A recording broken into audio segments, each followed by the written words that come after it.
And Dale, I've known for a long, long time, and I told him I'm going to say some nice things about him, which is going to embarrass him because he doesn't like that. Years and years and years ago, when I first moved to Madisonville, I had the opportunity to meet some really nice people. And those nice people kind of set the tone for what my thought process on Madisonville was. I had moved a lot, and I found Madisonville, and I fell in love with Madisonville because of the people, because of the town and the community. Come on in. Thank you for coming. Have a seat.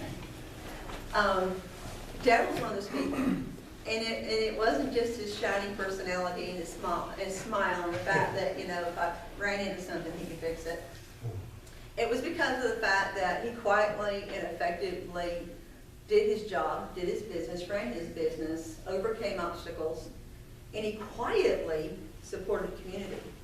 He quietly gave checks, he quietly supported with his time, his energy, and his money, not only community projects, but those projects that were coming to town that needed help, and he didn't want the recognition for it.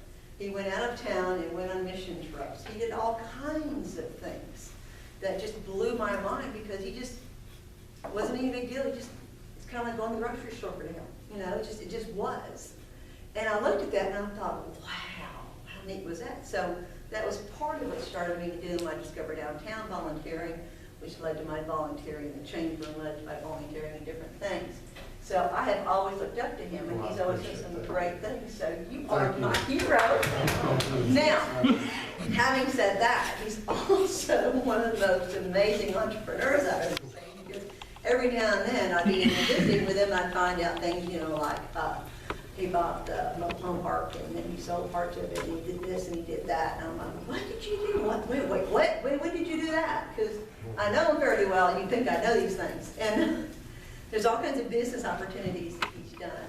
And so to me, he's what I would call a serial entrepreneur because he's done so many things. So the fact that he would come and talk to us today, I thought was amazing. So without further ado, Dale Hopkins.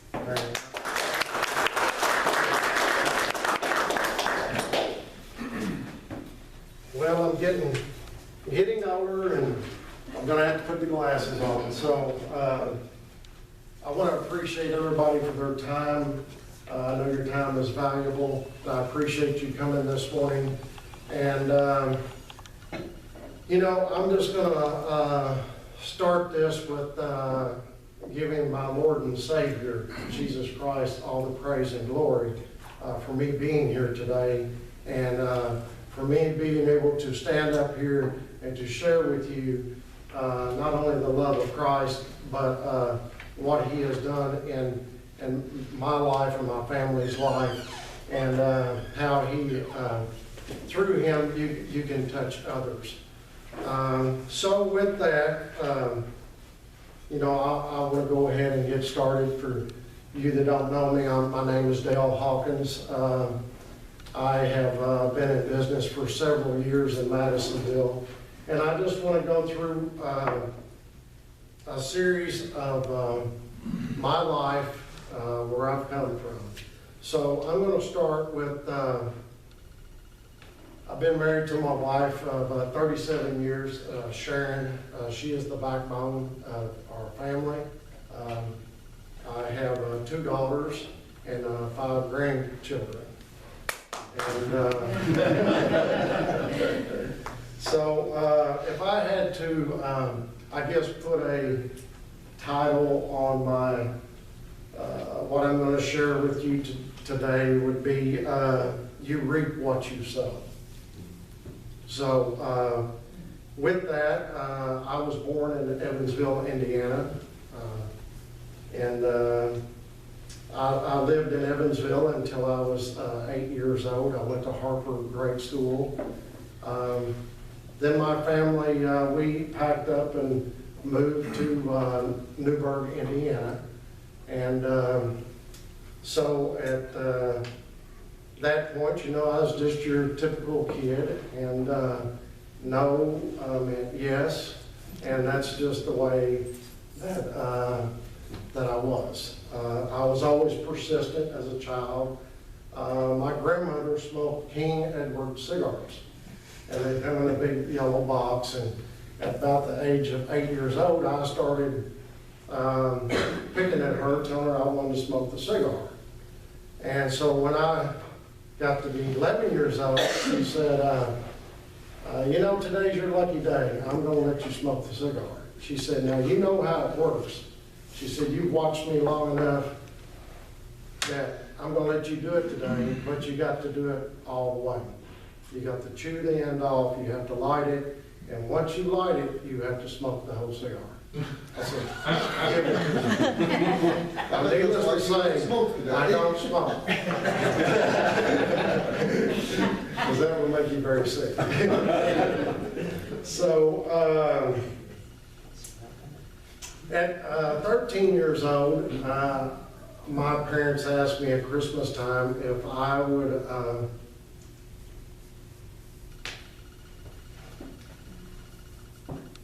share some of my toys that I was going to get for Christmas to a family in need. And I think that's where it all started. So, I'll get back to that here in a little bit. I never sit around. I was always on the go as a kid, and I was never good in school. I didn't like to read or write. I think you'll find a lot of entrepreneurs that sometimes is the case. Because we've got some different factors in us that other people don't have. So, at 15 years, about 15 and a half years old, my whole life changed.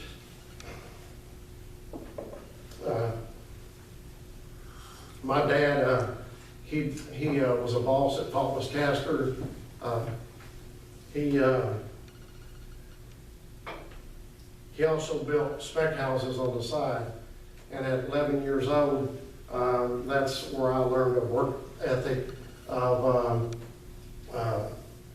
he would have me, back then when you done a house, the woodwork wasn't painted, it was stained.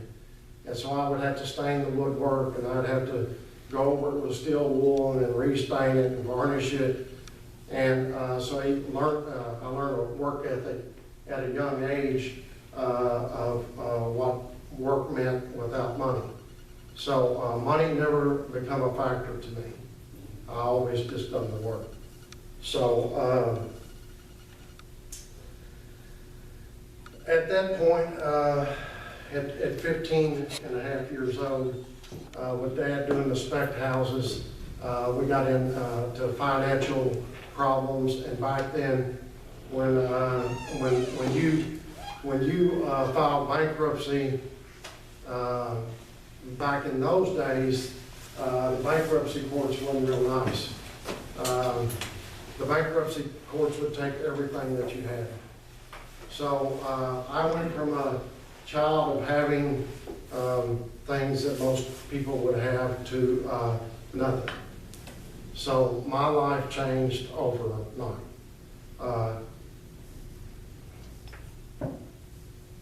We come across the Henderson Bridge in a car with our clothes. And that was it. We was homeless. So we had an aunt and uncle that was kind enough to, they ended up taking us in. And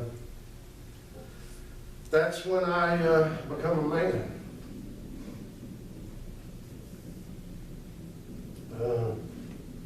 Didn't know what was going to happen. I drove a car for a year without driver's license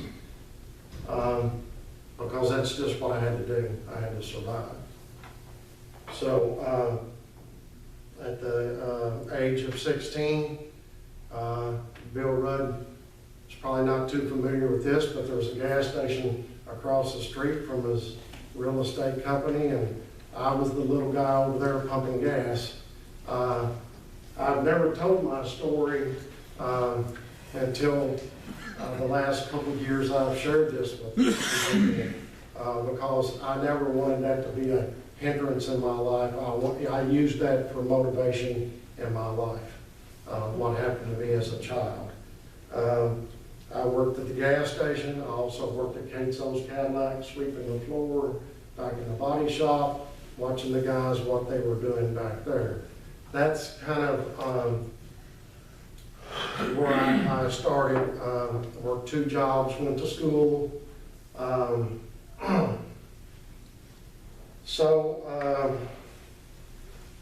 I needed 3 credits to graduate high school.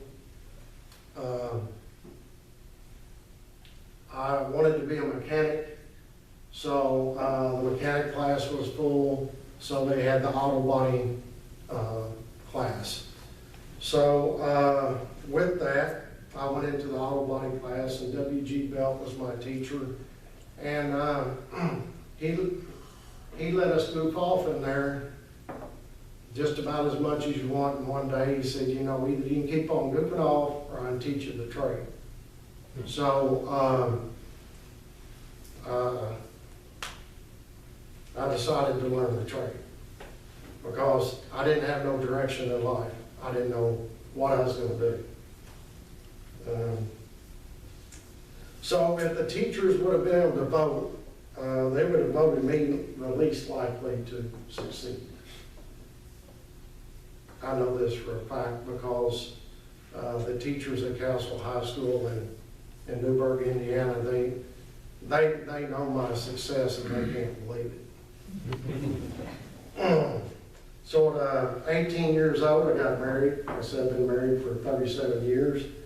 What's kind of ironic, when I got married, I lived in Elk Creek Mobile Home Park. And actually, you know, 20 years later, I purchased it. In the early 80s, I started, we built a house out in Hanson. I contracted it out myself. I always had to work in the garage for extra money to be able to do anything extra. I bought cars out of the salvage yard, rebuilt them, and flipped the cars like you would do the flipping on the houses. So that's how that come about. I have, me and the family have eaten plenty of beans and hot dogs.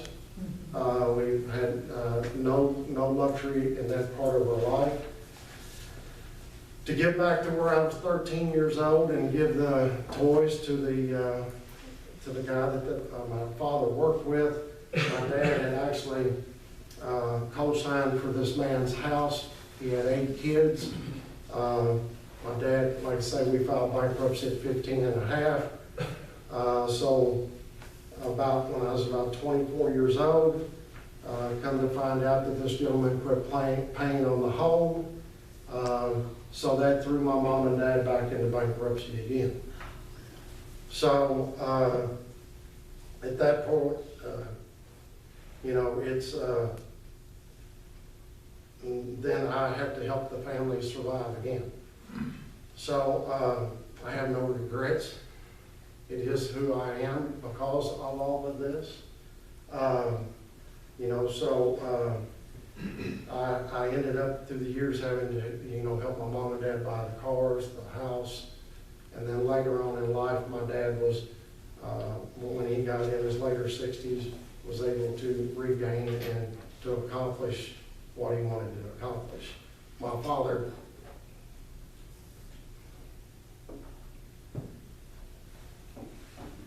I never seen him give up, and that was instilled in me.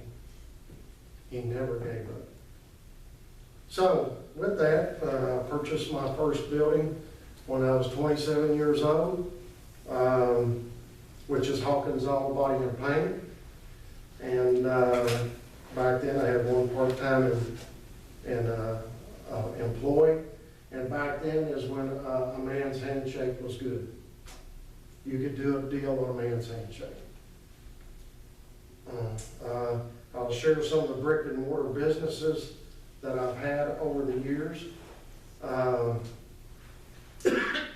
previously owned Palisades Resort, Elk Creek Mobile Home Park, and Laundromat, and I had my used car dealer license, and I had a rental property in Destin, Florida. I now own I still own Hawkins Olive and Paint, the Hair Dock, Grapevine Storage. I have commercial and residential rental property. I contract out all of our new houses that we build. I do all the contracting myself. My newest business, I'm an independent marketing director. And I'm an investor in an Alzheimer's nursing home in Louisville, Kentucky. Donald Trump said if he ever had to start all over again, it would be in network marketing.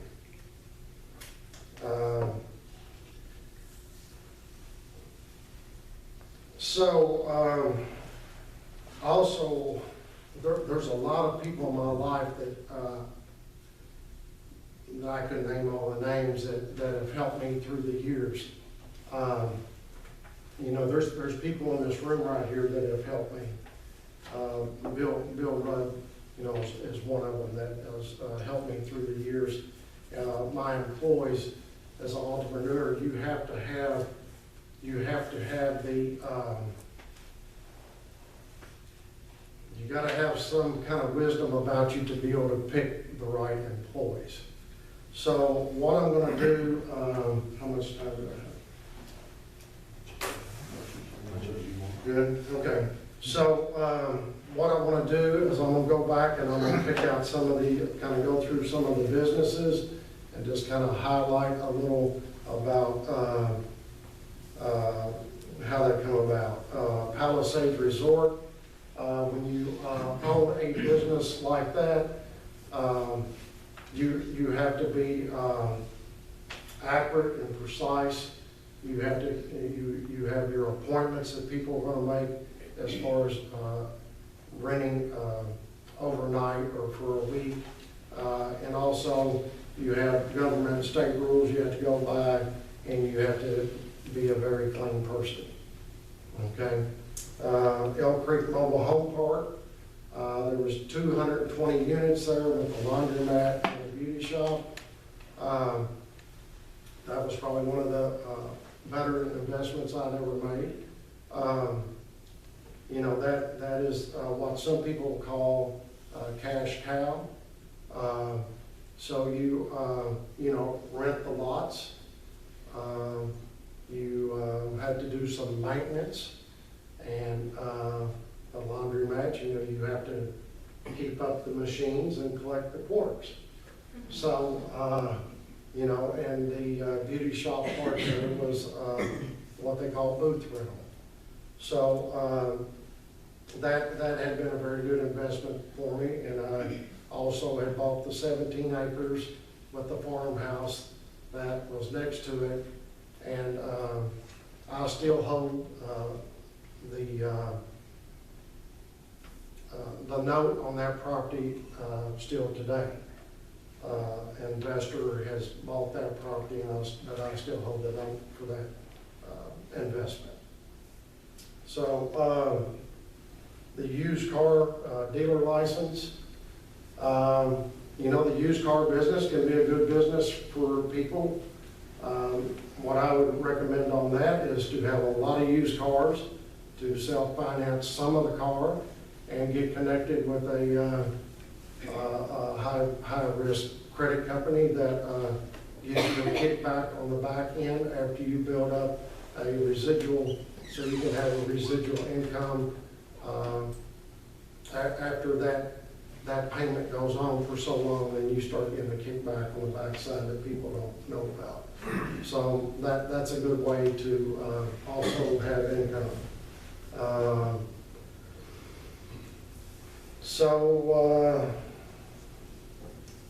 The Grapevine Storage, I was Cummins Lumber Company, and I just had a vision to convert the lumber company into the storage facility. So with that, I can store just about anything. It's a secured site. It's a gated gated storage facility. I have climate controlled storage there. I also have the regular mini storage. I I can store RVs, campers, just about any type of storage you need. I can fit a need for that. So, as far as the commercial rental and the residential rental,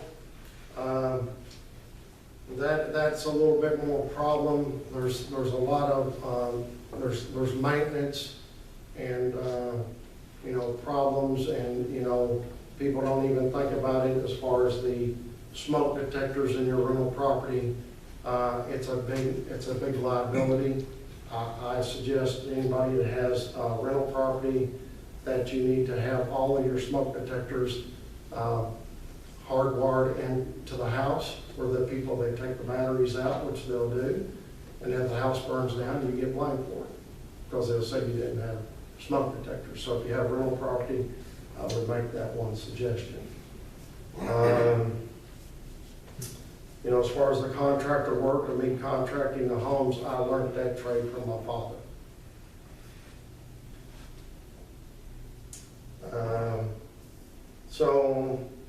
Let's go to Hawkins Auto Body and Paint. So Hawkins Auto Body and Paint, I purchased that over 28 years ago from the building from Jackie French. And Jackie is well known. Jackie helped me out.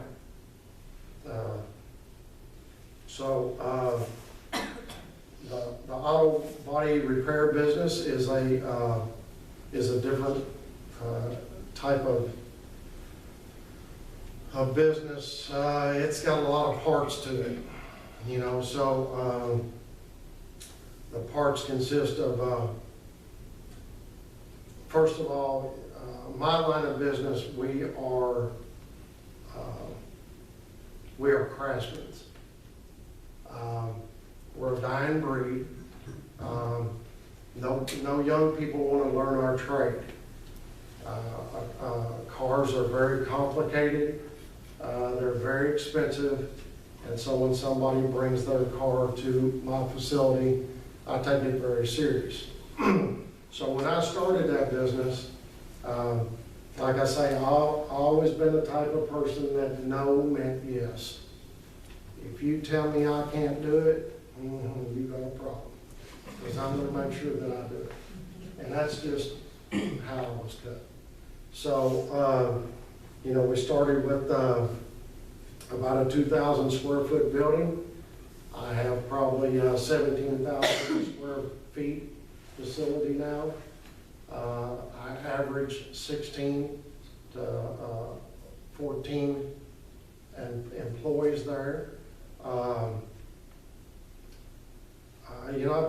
been very proud of that business. I've been able to help a lot of people, and I've been able to share some of the love out of it. I've always considered myself as an entrepreneur that if you're going to become one, you better consider yourself in the back of the line. I always come last. Everybody else come first. That was from payroll to the customer. I promise you, if you stand on that rule. Entrepreneurs nowadays, they think that when you start, then they want all the money. It's about the money. See, that's all backwards. It's about the service. If you're going to be in a service business, you're going to have to do the service up front, prove yourself, the money comes in the end. And that's how that works. So over the years, I've went from doing $1,000 worth of work maybe a week or every 2 weeks we've grown a business to almost $2.5 million a year. So, that has been with the skill that I've learned as a young child, as far as people's character and who to hire or who not to hire. People say that I'm lucky, that you've had family money, this and that. No. Let's just get that out of the way. You can be who you want to be. You just got to step up to the plate. Don't wait for somebody else to come along and hand you something. You go get it. That's an entrepreneur. So, you know, also the hair doc, there's 10 beauticians there that Boots rent. And that also has been a good investment for me. How much time? Okay. So, what I would like to do is these are a few nuggets, okay? It's what I call a few nuggets. If you want to take notes on this. There's some famous people that have overcome limitations, okay? So Thomas Edison, Henry Ford, Ted Turner, and Richard Branson all struggled in school because they were dyslexic. Did anybody know that? Okay? So, being dyslexic to them, they say was almost a gift because it motivated all four men to develop strong wills and to think outside of the box. See, because that's where most people are at. There's probably a lot of people in this room that are in their box. They were forced to create visions of themselves and achieve greatness because of it. So they didn't take a negative and say, oh, poor me, I can't read or write, and I'm just going to sit at home and get me a government check. No, they got out of the box, they stepped up, and they made something out of themselves. So I thought that was pretty interesting. Another one, don't let someone hold the keys to your success in their pocket. Because that's what our society will do to you. A long-term goal is obtained by reaching a series of logical short-term goals along the way. Customers do not expect you to be perfect. They do expect you to fix things when they go wrong. Here is a simple but powerful rule. Always give people more than what they expect. That'll get you somewhere. I had a manager that worked for me, and he said, why are you putting them mirrors back on the windshield that's costing you money to do that, and you let the person walk out of here and not charge them anything? I said, that's the cheapest advertisement you will ever get.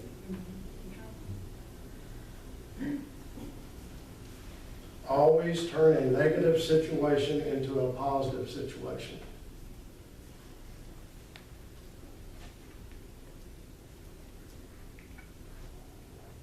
Success.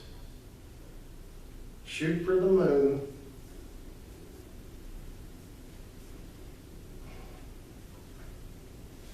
Even if you miss, you'll land among the stars.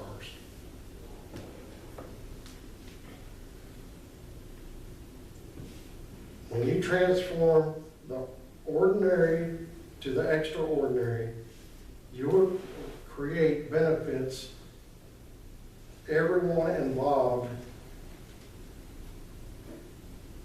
including yourself. When you transform the ordinary to the extraordinary, you will create benefits for everyone involved, including yourself.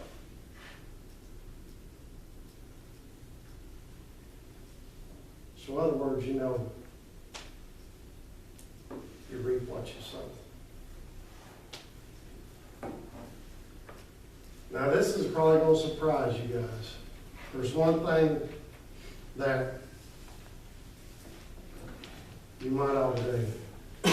You might ought to go to Walmart today and get you a dream board. What's a dream board? Well, that's a board you can put on the wall, and you can cut you out some pictures. You can put whatever you want on it. It's your dream. See, we all get all stale and stay in a box. So today, why don't you dream? Go get you a board, cut you out some pictures. It don't matter what it is, because it's your dream. It might be a vacation. It might be a new home. I don't know. I don't know what your dream is. But we have to dream. I'll share with you a couple things on my dream board. It's got on there a homeless shelter, help the needy. I'd like to buy an island. I'd like to get my pilot's license. So, you know, I'm still dreaming. Because at 48 years old, when they tell you you got cancer, it'll take a dream out of you. So with that, you know, I'm back on track. I'd like to share one last business with you. You know, I told you I'd become a network marketing director. There's a lot of network marketing companies out there. For anybody that would like to be an entrepreneur, this is one of the cheapest ways. Now listen to me. It's one of the cheapest ways that you can get the most bang for your buck. Okay? You can invest a little bit of money and you can get a whole lot in return. But it's a different way of thinking and a different way of getting out of your box. And if you ever decide to get into a network marketing company, there'll just be one suggestion that I'll make, and that would be make sure that they are a member of the Direct Selling Association, because they do hold the rules of network marketing companies. So with that, I'm gonna, anybody want to ask me any questions?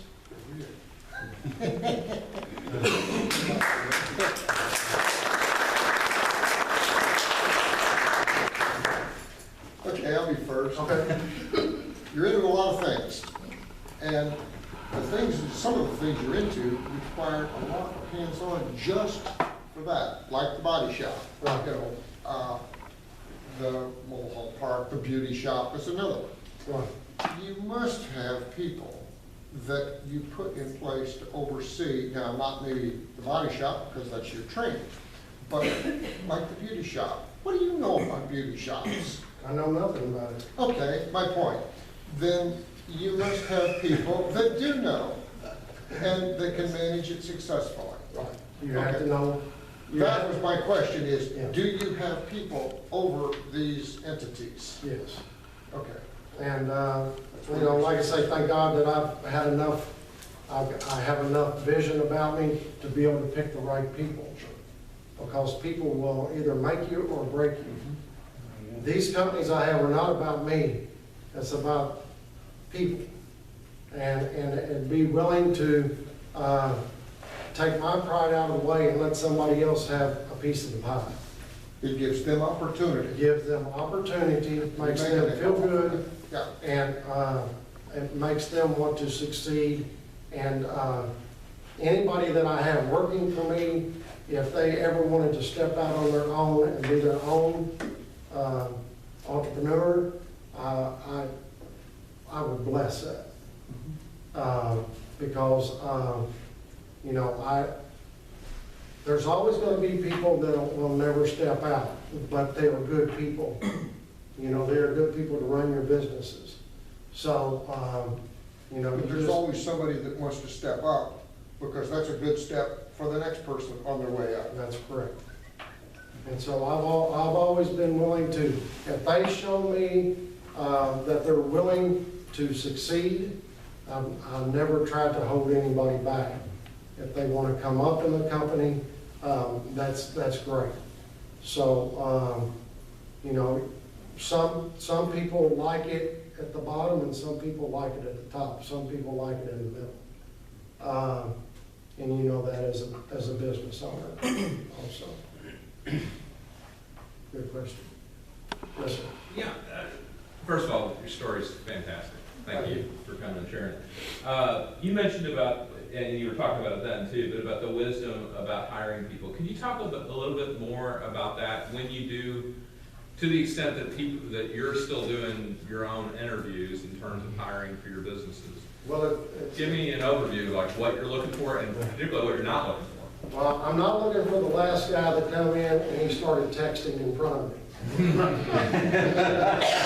He missed his opportunity right on the spot. Okay, I do not like the technology that we have now, the social media, the Facebook, the texting. It has cost our companies a lot of money. People do not want to do their job. They want to let the answering machine answer that. But to get to your question, I don't know. Me and my brother were born with this sense about people, and I don't want anybody to think that I judge them, but I have this sixth sense about me that I can pick out a rat. He likes me, you see all that? I don't know. There's no textbook or no formula that you can come up with that. It just it's a process it takes time. Okay? And maybe the one that you think is going to do the most to do the least. So that's why I got the unemployment office.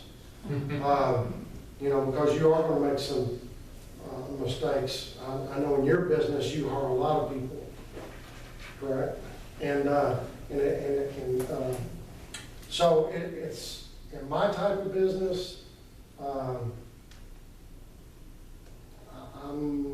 My breed of people, you know, I say that, I mean, it might sound funny, but in the auto body world, we're a different type of person, okay? So either you're gonna hear it on the street, you can call the competitor, there's different ways to try to justify that person that you're trying to hire. And sometimes I just give people a chance. You know, I've got employees that's been with me for over 25 years. Yes, ma'am. One of the things that I learned from Dale is, on people specifically, that most people, if you really find someone that cares, someone that's nice, someone that wants to try, they may or may not be the right fit. But if they want to try, and they're really willing to try, then if you can give them the opportunity, if you can afford to give them the opportunity, then give them the opportunity, because you might find that gem. Now, he has a lot bigger pool to put them in because he has all the different businesses to put them in. And I don't have that. But that's one of the reasons why I've had so many interns, because if you'll come in, if you really want to try at my company, I'll let you try. And one of the reasons I do that is because of the things I've seen him do. Because if you really have that desire and you have that intestinal fortitude and you show me that willingness, then I'll do that. And your people are amazing. I don't know if you saw my comment the other day, but in the rain, in the flood rain on North Main, he said, "Yes, ma'am." I said, "Well, do you want me to pull forward so that I could, get you out of the rain?" He goes, "I'm fine right here, ma'am." I mean, just the sweetest man in the world. Oh my God. I don't know how you find those people. But he was wonderful. But they're out there. I mean, they're just out there. It's just a question of finding the right person for the right application. And you've done a good job with that. Tried to. Anybody else? So you say you don't like social media and all of that, so do you use any of that at all, or do you have somebody that runs any of your social media for any of your businesses? I understand technology, okay? And I understand that some businesses might use social media more than others, okay?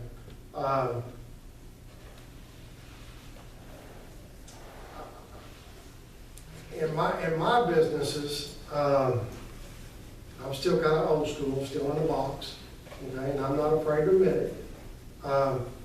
So social media, what type of business do you own? The gift horse. The gift horse, okay, so, social media, in your case, you can put some of your products on social media, Facebook, whatever it might be, and it's word of mouth, it's free advertisement, and it spreads real quick. And that's good in that instance.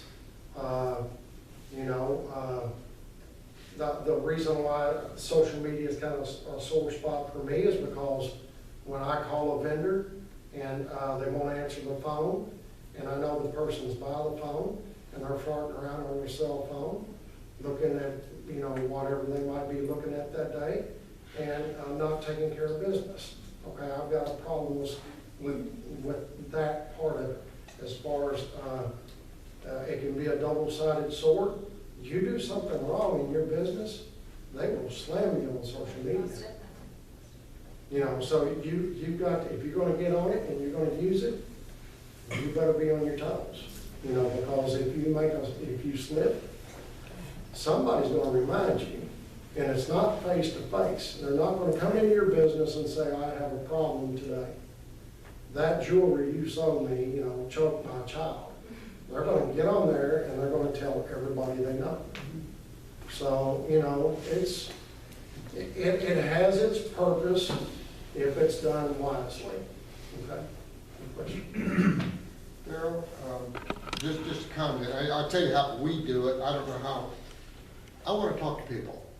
So when people call our phone number, if they don't answer it in the office, on about the third ring, it rings my cell phone. I pick it up, Right. And it's surprising that the response that I get from people, no matter what time it is, day or night, my phone will ring. And they'll be so surprised to have a storage building, get a live answer on a Saturday afternoon, Sunday afternoon, anytime, and so fine, I can talk to them. It also then keeps the secretary on her toes during the day. She don't want me answering that phone during the day. That's correct. So at least this way, it keeps me in contact, and they will get me anytime. Right. So I don't That's know, good. do you use something similar to that, or? Well, at the storage facility, the phone rings over to my wife's phone. Sure. And she's not the best steward about having the ringer on sometimes. I'll leave that at that. Because the wife has been the backbone of what I have done, because she was raised on Christian values. Well, I'll have to say that sometimes it is inconvenient, it's got its other problems. Right. But at least that's the way we've set it up. Right. You ready?